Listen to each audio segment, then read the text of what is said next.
So we're walking through the Gospel of Luke, and we've reached the end of Jesus' long road trip to Jerusalem. He's arrived. So he rides a donkey down the Mount of Olives towards the city, and all these crowds are forming, and people are singing, "Praise the King who comes in the name of the Lord." They're laying down their cloaks in front of him. Now, why all this royal treatment? Okay, so Israel's ancient prophets promised that one day God himself would arrive and rescue his people and rule the world. Other times, the prophet spoke about a coming king who would ride into Jerusalem to bring justice and peace. So Jesus is activating all these hopes that he's that king, and everyone's ecstatic. Well, not everybody. The religious leaders, they think Jesus is a threat to their power, and so they're not happy. But even more striking, Jesus himself is distraught. He's actually weeping as he rides. Yeah, why? Well, Jesus can see what is coming. He knows that he won't be accepted as Israel's king, and he knows that Israel will keep going down a destructive path, neglecting the poor, stirring up rebellion against their Roman oppressors, and he knows that it will lead to death. It breaks his heart. And it riles him up. The first thing he does in Jerusalem is march into the temple courts, and he drives out the money changers, disrupting the entire sacrificial system. Yeah, he's staging a prophetic protest, and he stands in the center of the courtyard, shouting out words from Israel's ancient prophets. This is supposed to be a place of worship, but you've made it a den of rebels. A den of rebels?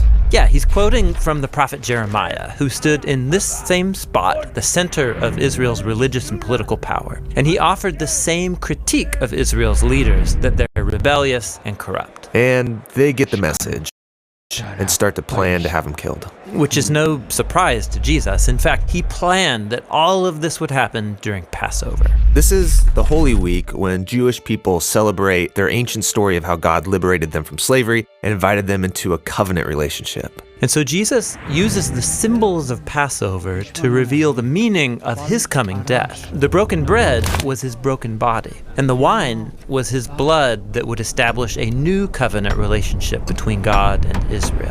Jesus was going to die for his people and open up a new way forward. After the meal, Jesus takes his disciples to a garden to pray. And he struggles with the very human desire to save his life instead of sacrificing it, but he overcomes this temptation. And it's here where the religious leaders, with the temple guards, find him and arrest him. Now, Jerusalem was being ruled by the Roman Empire, and so the temple leaders couldn't execute Jesus without permission from their Roman governor, a man named Pontius Pilate. And so they make up this charge that Jesus is a rebel king stirring up revolution against the Roman emperor. Pilate asks Jesus, "Are you the king of the Jews?" And Jesus answers, "You say so."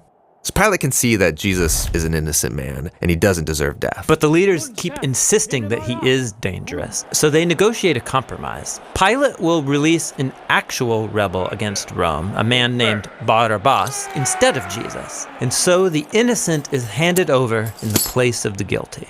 Jesus is taken away with two other accused criminals and nailed to a Roman execution device. And people are mocking him. Hey, if you're the Messianic king, save yourself and us. But Jesus loved his enemies to the very end, offering hope to one of the criminals dying beside him.